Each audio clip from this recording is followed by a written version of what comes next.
Sethurama Iyer CBI എന്ന കുറ്റാന്വേഷണാത്മക മലയാള ചിത്രത്തിൽ അതിലെ കൊലപാതകിയായ പ്രതി തന്നെ താൻ ചെയ്ത കൊലപാതകത്തിന്റെ പ്രതിയെ കണ്ടെത്താൻ സമരം ചെയ്ത് നടക്കുന്ന ഒരു രംഗമുണ്ട്.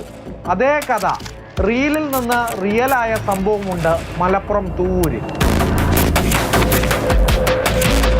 2023 ഓഗസ്റ്റിലാണ് സംഭവം.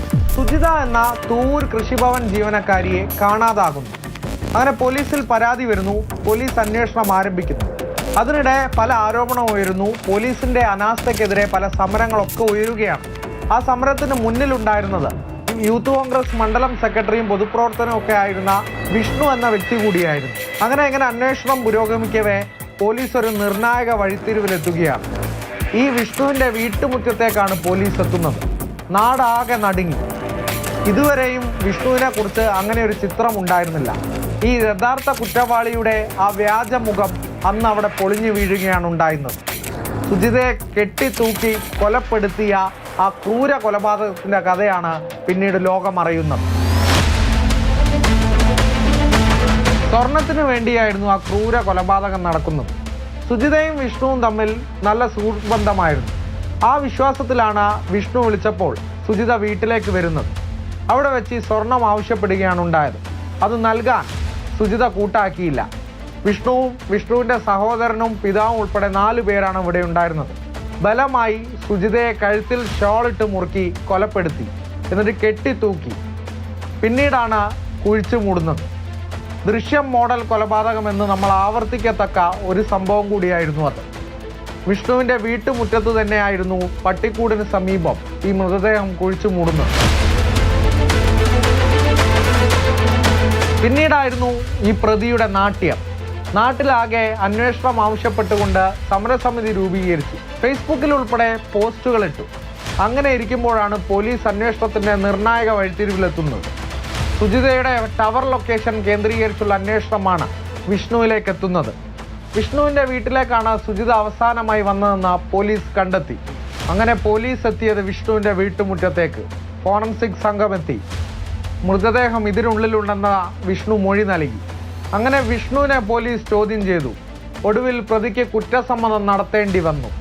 ആ കൊലപാതകം ചെയ്തത് ഞാൻ തന്നെയെന്ന് പ്രതി സമ്മതിച്ചു. നാടിനെ ആകെ നടുക്കിയ സംഭവമായിരുന്നു അത്. തങ്ങളുടെ മുന്നിൽ നിഷ്കളങ്കനായി നടന്ന ആ പ്രതിയായിരുന്നു കൊലപാതകിയെന്ന് നാടിന് പോലും ഉൾക്കൊള്ളാൻ സാധിച്ചില്ല. മുറ്റത്ത് മെറ്റലുണ്ടായിരുന്നു. അത് കോൺക്രീറ്റ് ചെയ്യാനുള്ള കുഴിച്ചു മൂടിയ സ്ഥലത്ത് കോൺക്രീറ്റ് ചെയ്ത് അവിടെ ഒരു ദൃശ്യം സിനിമയുടെ പോലെ വലിയ തരത്തിലേക്ക് ഈ കേസ് ഒരിക്കലും പുറത്തു വരരുത് എന്നുള്ള പ്ലാനോട് കൂടിയിട്ട് അതിബുദ്ധിപരമായിട്ട് കൈകാര്യം ചെയ്യാനുള്ള പ്ലാനായിരുന്നു ഈ കേസിലെ പ്രതിയായിട്ടുള്ള വിഷ്ണുവും കൂട്ടാളികളും ചെയ്തിട്ടുണ്ടായിരുന്നത്. തങ്ങളുടെ മുന്നിൽ ഇത്രയും കാലം നിഷ്കളങ്കനായി ചമഞ്ഞ ആളാണ് പ്രതിയെന്ന് ഉൾക്കൊള്ളാൻ നാടിന് പോലും സാധിച്ചില്ല. ഒരു നാടിനെ മുഴുവൻ വഞ്ചിച്ചുകൊണ്ടായിരുന്നു ആ ക്രൂര കൊലപാതകി വിഹരിച്ചു നടന്നിരുന്നത്. മലപ്പുറം SP-യുടെ നേതൃത്വത്തിലുള്ള പോലീസ് സംഘവും ഫോറൻസിക് സംഘവും എല്ലാം എത്തി മൃതദേഹം പുറത്തെടുത്തു. പോസ്റ്റ്മോർട്ടം റിപ്പോർട്ടിൽ മരണകാരണം വ്യക്തമായിരുന്നു. ശ്വാസം മുട്ടിച്ചായിരുന്നു കൊലപ്പെടുത്തിയത്. പിന്നീടാണ് വീടിന് മുന്നിൽ കുഴിച്ചിടുന്നത്. പ്രതിയെ തെളിവെടുപ്പിനായി കൊണ്ടുവന്നപ്പോഴും ഒരു നാടിന്റെ മുഴുവൻ രോഷം അവിടെ കണ്ടതാണ്. അവിടെയും ഒരു കൂസലുമില്ലാതെ നടന്നു നീങ്ങുന്ന പ്രതികളെയാണ് കണ്ടത്.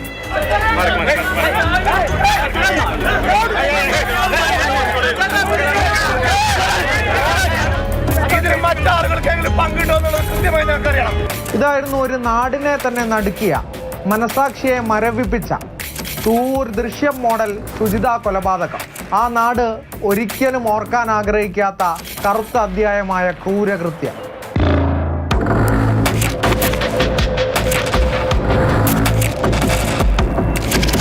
അനീഷ് തോട്ടയ്ക്കാടിനൊപ്പം അരുൺ അമൃതനാഥ്, മാതൃഭൂമി ന്യൂസ്, മലപ്പുറം.